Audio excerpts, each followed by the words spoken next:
Oke.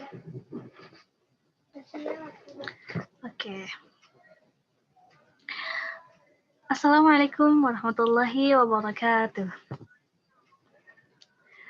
Halo teman-teman, ketemu lagi sama saya Siti Saudah dari PBA semester 7. Oke, di sini saya akan mempresentasikan atau kita akan belajar nih teman-teman tentang mu'arif. Mu'arif ini adalah salah satu bahasan dalam ilmu mantiq, teman-teman. Oke, sebelum kita mulai, mari kita mulakan pembelajaran kita dengan berbasmalah. Bismillahirrahmanirrahim. Bismillahirrahmanirrahim. Allahumma rabbi syrah li sadri wa yassir li amri wa hlul 'uqdatam min lisani yafqahu qawli. Rabbi zidni ilman warzuqni fahman birahmatika ya arhamar rahimin.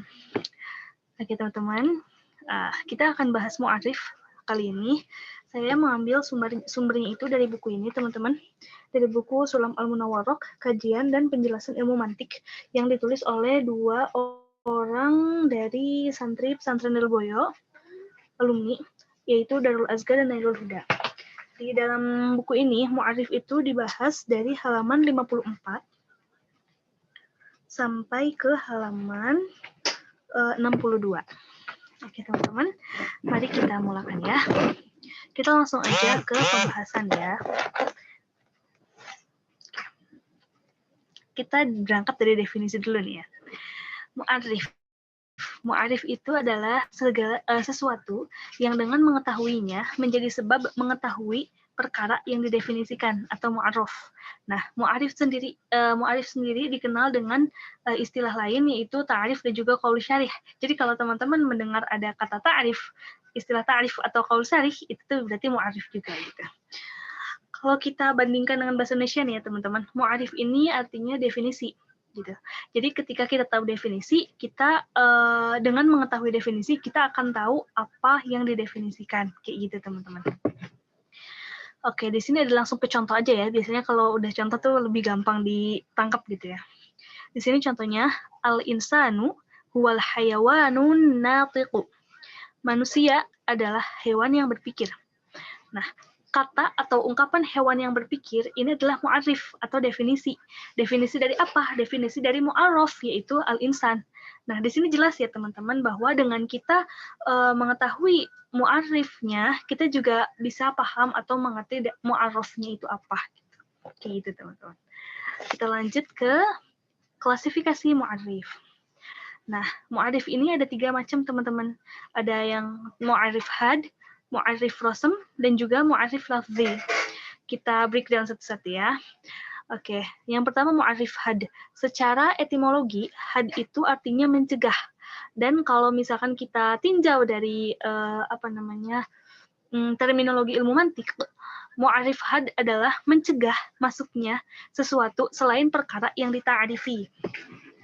Kayak gitu, teman-teman.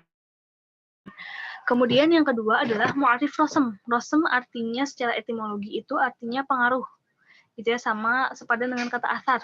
Kemudian mu'arif rasm jika dalam definisi ilmu mantiq, yaitu artinya terdapat khos yang merupakan pengaruh dan petunjuk dari hakikat. Dan yang ketiga, mu'arif lafzi artinya mendefinisikan dengan lafaz yang semakna dan dianggap lebih masyhur. Oke, kita coba breakdown satu-satu ya. Yang pertama itu adalah mu'arif had atau definisi esensial. Definisi esensial. Sebentar teman-teman.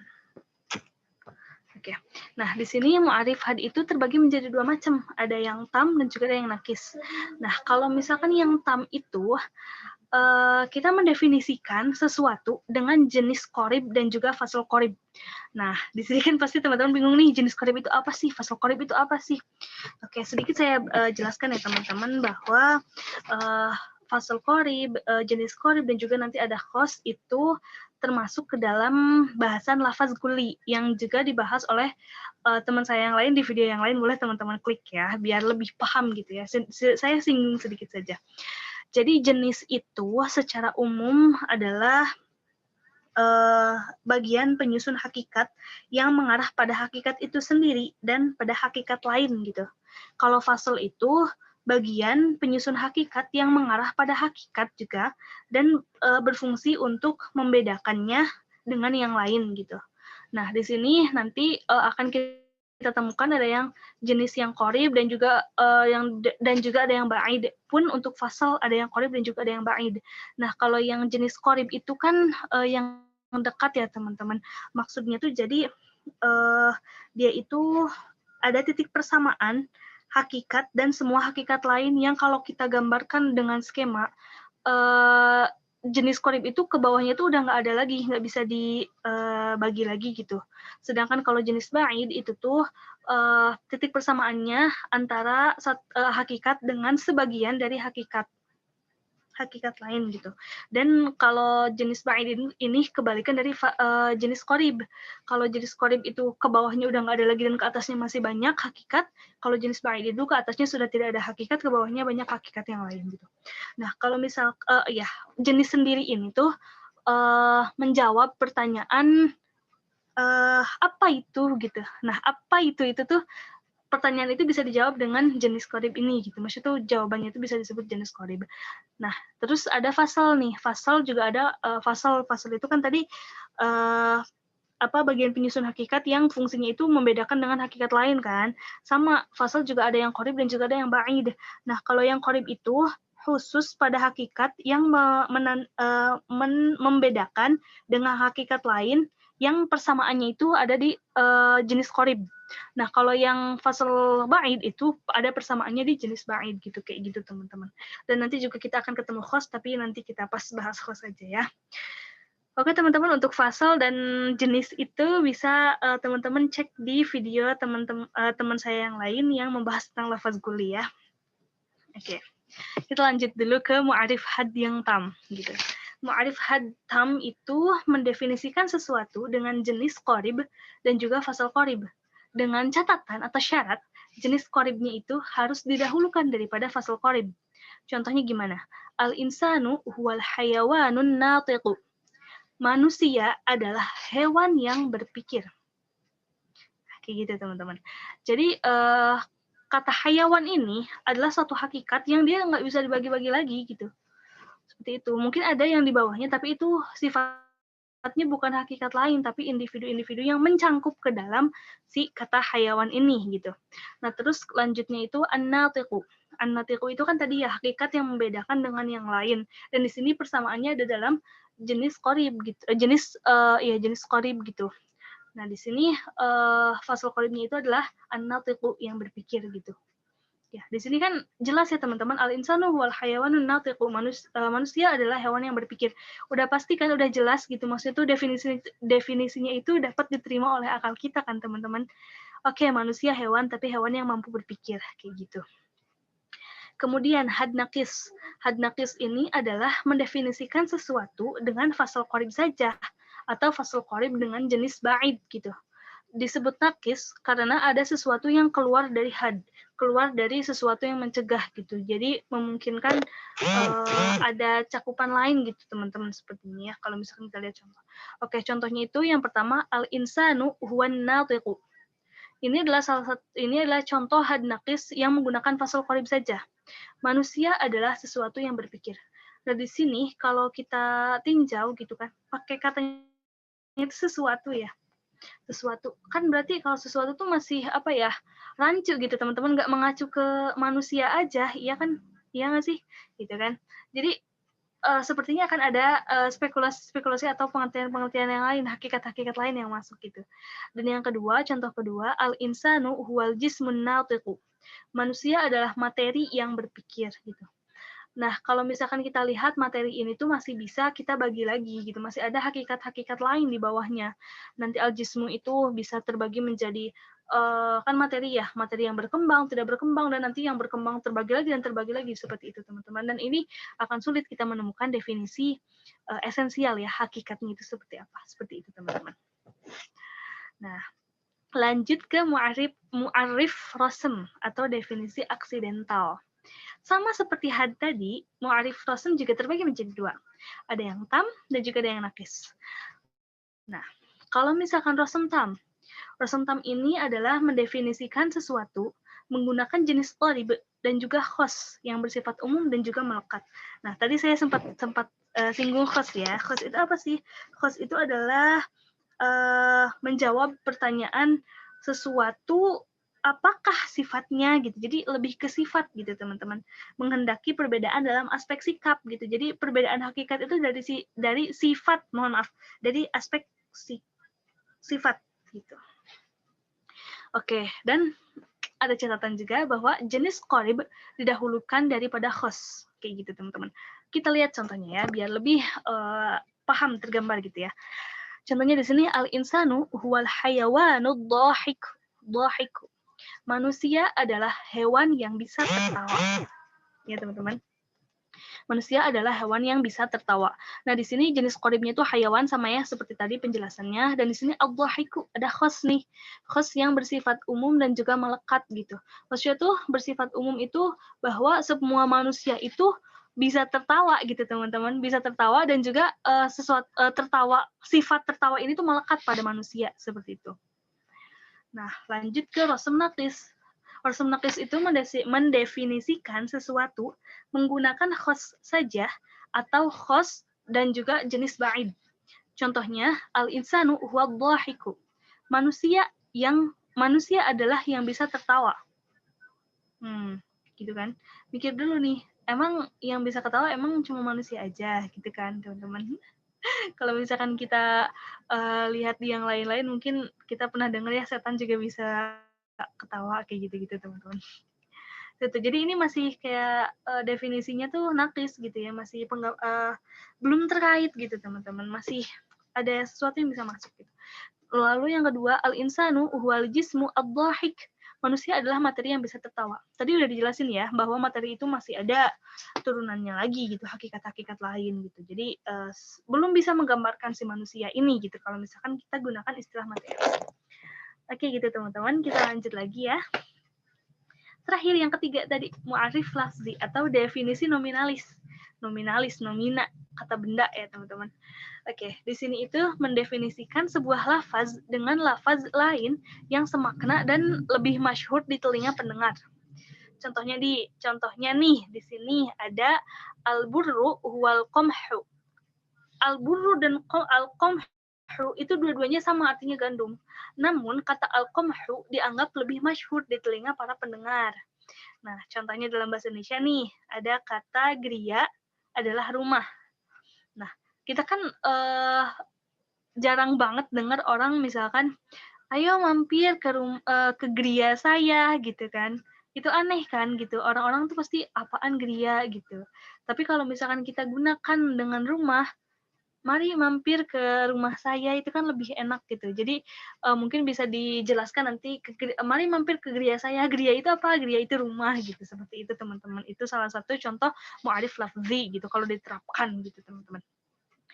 Nah, di sini ada sedikit catatan bahwa sebagian ulama tidak memperbolehkan ta'rif dengan mu'arif lafzi ini. Kenapa? Karena dianggap tidak memberikan definisi apapun gitu. Jadi ya sama-sama aja kayak gitu. Kalau misalnya kata orang Sunda mah eta-eta keneh gitu. Jadi nggak menghasilkan sesuatu pemahaman yang lebih jelas gitu, teman-teman. Oke gitu teman-teman, tadi 3 ya. Lanjut kita ke syarat-syarat ta'rif nih teman-teman. Syarat-syarat ta'rif atau mu'arif gitu ya, tadi kan ada 3 istilah. Di sini yang berhasil saya kumpulkan itu ada 8 ya teman-teman. 8 syarat-syarat ta'rif. Ada apa aja tuh? Ada jami' dan mani'. Terus ada zahir, tidak boleh mustawi, tidak boleh majas, tidak boleh mushtarak, tidak boleh daur. Terus ada penggunaan lafaz au, dan juga ada ta'rif rasm, tidak boleh menyertakan suatu hukum. Pasti bingung kan kalau misalkan kayak gini doang? Ya udah, kita breakdown satu-satu ya teman-teman. Oke, masuk ke yang pertama, jami' dan mani'. Oke, kita bahas jami' dulu. Jami' itu adalah mencangkup atau universal. Jadi ketika mu'arraf atau yang didefinisikan itu ditemukan, maka mu'arif pun ditemukan gitu.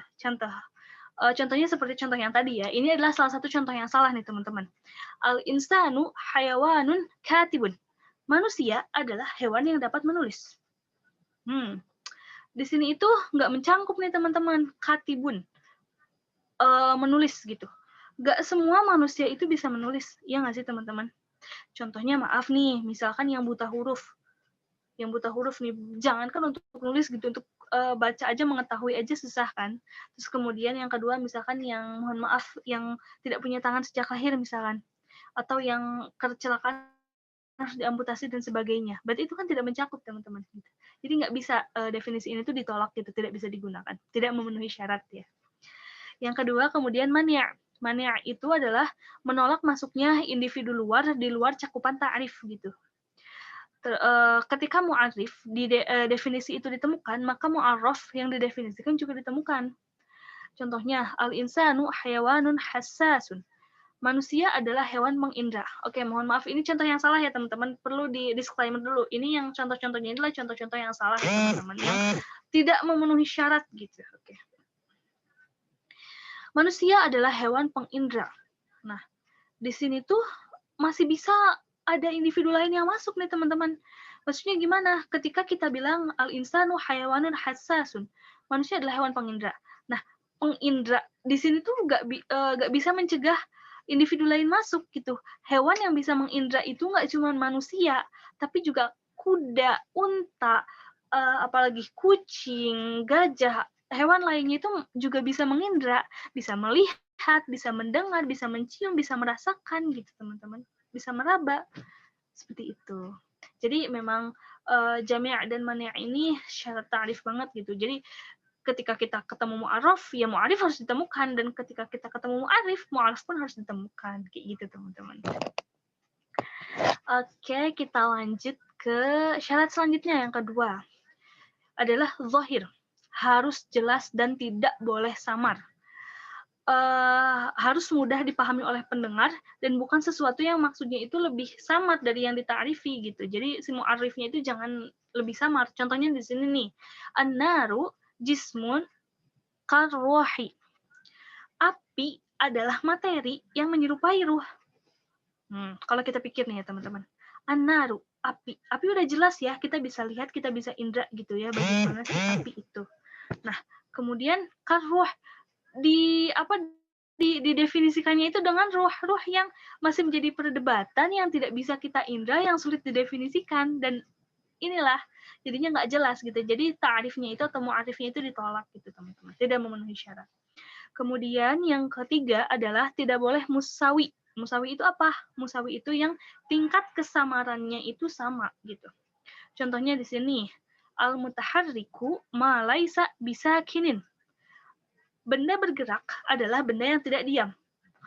Gimana maksudnya gitu kan?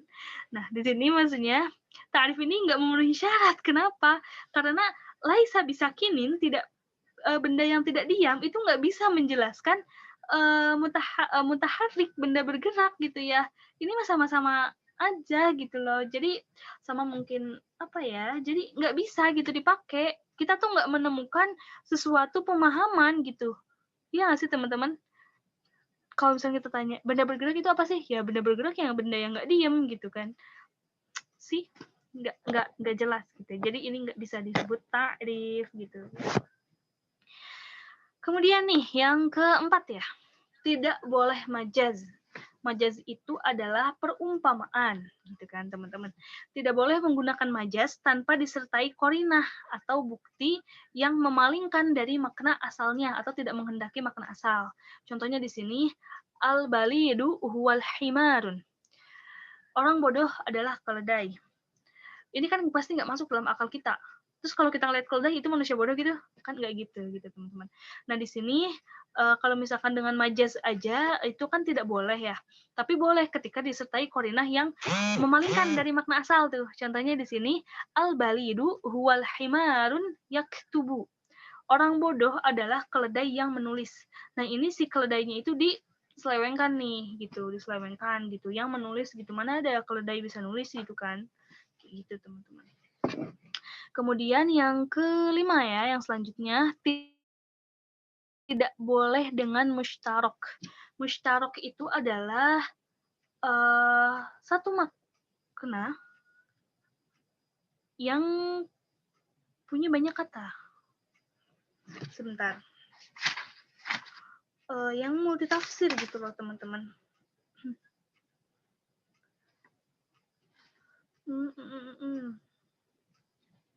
Oke, mohon maaf ya teman-teman, ini adalah salah ketik. Mustarok itu bukan satu makna banyak kata, tapi satu kata banyak makna, atau kata yang multitafsir gitu loh teman-teman.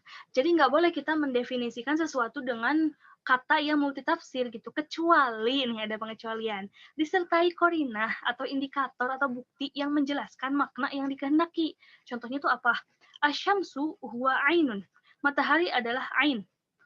Nah, ain dalam bahasa Arab itu tuh padanan katanya atau maknanya itu banyak teman-teman.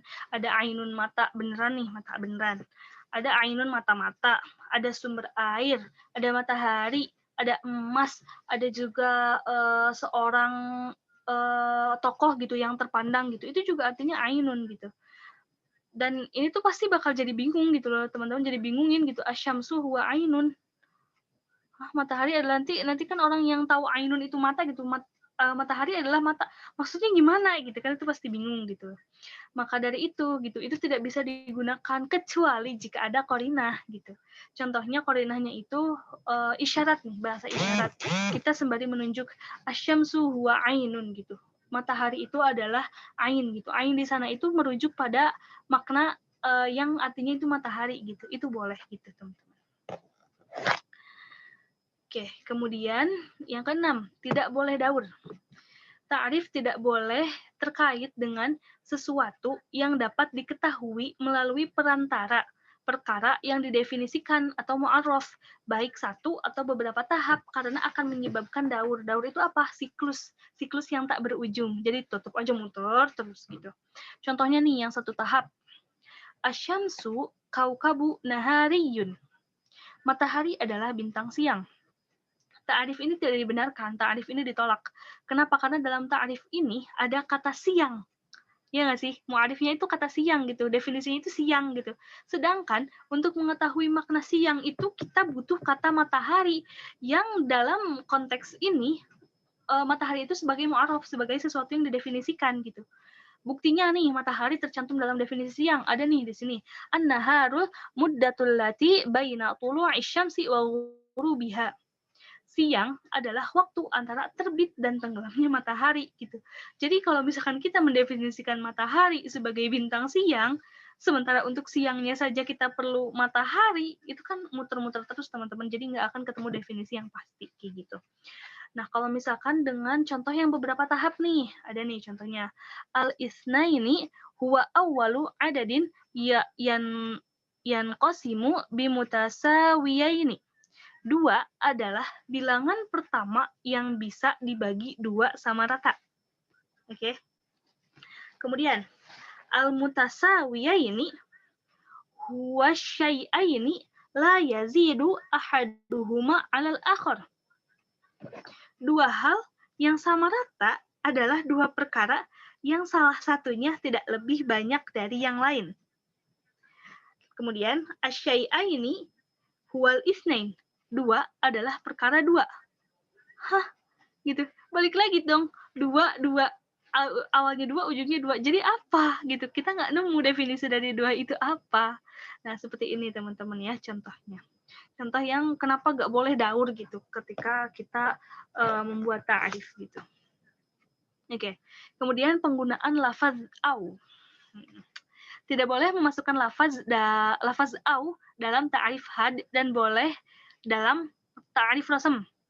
Lafaz au di sini yang dimaksud adalah, kan au itu banyak maknanya teman-teman. Lafaz au yang dimaksud di sini adalah yang bermakna taksim dan juga tahyir. Gitu, yang tidak boleh dalam ta'rif had dan boleh dalam ta'rif rasm. Kita bayangin aja nih ya teman-teman, contoh nih ya dalam ta'rif had. Al-insanu hayawanun aqilun aw natiqun. Manusia adalah hewan yang berakal atau berpikir. Tapi kita ataunya itu kita coba taksim deh, bagi gitu. Al-insanu hayawanun aqilun aw natiqun. Manusia itu adalah hewan yang berakal atau yang berpikir gitu. Jadi sebagian berakal, sebagian berpikir, kan nggak kayak gitu gitu. Jadi nggak masuk di sini, nggak masuk akal gitu teman-teman. Atau kita coba gunakan yang makna tahyir, pilihan. Al-insanu hayawanun aqilun aw natiqun. Manusia itu adalah hewan yang berakal atau berpikir. Jadi kalau misalkan nggak berakal, berarti berpikir dong. Berarti milih dong. Padahal kan berakal dan berpikir sama-sama aja gitu. Iya nggak sih teman-teman?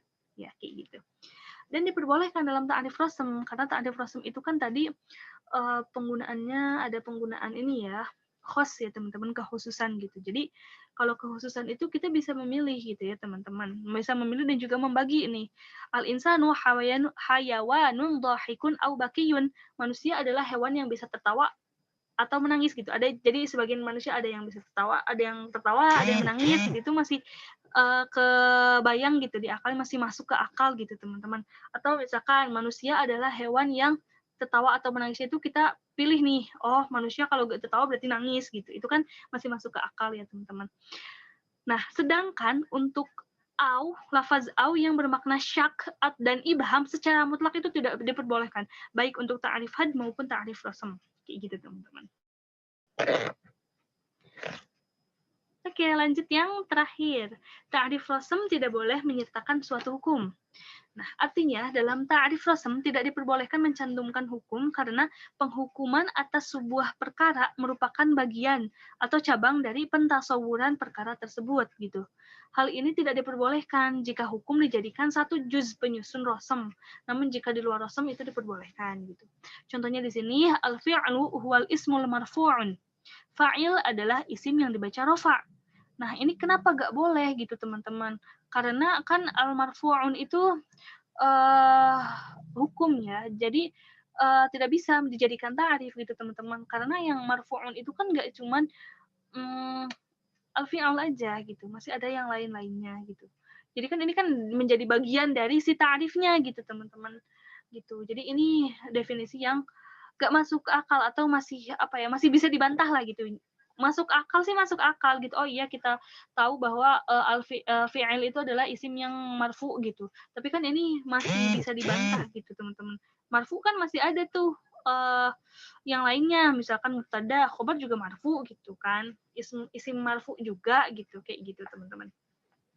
Kemudian yang bolehnya itu contohnya di sini al-halu wasfun fudlatun muntasibun mafhumun mufhimu fi halin. Tarkib hal adalah sifat tidak pokok dan terbaca nasab yang menjelaskan keadaan sahibul hal. Nah, dalam contoh ini salah satu kalimat di Alfiyah, teman-teman. Dalam di sini Imam Ibnu Malik itu meletakkan hukum terbaca nasab atau muntasibun itu di luar rasm gitu, di luar si ta'rifnya itu gitu. Apa buktinya di sini kan ada dan terbaca nasab gitu. Al-halu wasfun fudlatun. Tarkib hal adalah sifat tidak pokok gitu loh. Sifat tidak pokok. Kalau misalnya kita lanjutin yang mufhimun fi halin, yang menjelaskan keadaan sahibul hal gitu kan. Nanti muntasibun yang terbaca nasab. Jadi itu tuh kalimatnya tuh terpisah gitu dan ini nggak apa-apa seperti itu. Oke. Masya Allah, selesai teman-teman. Itu materi mu'arif yang saya bawakan. Silahkan barangkali dari penjelasan saya ada yang belum teman-teman pahami atau ada tambahan atau ada kekeliruan yang harus saya harus saya perbaiki. Teman-teman boleh banget bertanya sebanyak-banyaknya di kolom komentar ya teman-teman, di kolom komentar. Insya Allah nanti saya jawabin satu-satu dengan semampu saya, insya Allah yang kemampuan yang Allah berikan pada saya. Oke, untuk menutup pembelajaran kita hari ini, kita sempurnakan dengan berhamdalah. Alhamdulillahirabbil alamin. Oke, sekian dari saya teman-teman. Mohon maaf atas segala kesalahan yang saya perbuat. Kesalahan itu datangnya dari saya dan semua kebenaran itu datangnya dari Allah. Hadza wallahu yar'ana wa yahfazuna walhamdulillahirabbil alamin. Assalamualaikum warahmatullahi taala wabarakatuh. Sampai jumpa di video yang berikutnya teman-teman, di video lainnya. Jangan lupa tonton video-video teman-teman saya juga. Oke, assalamualaikum.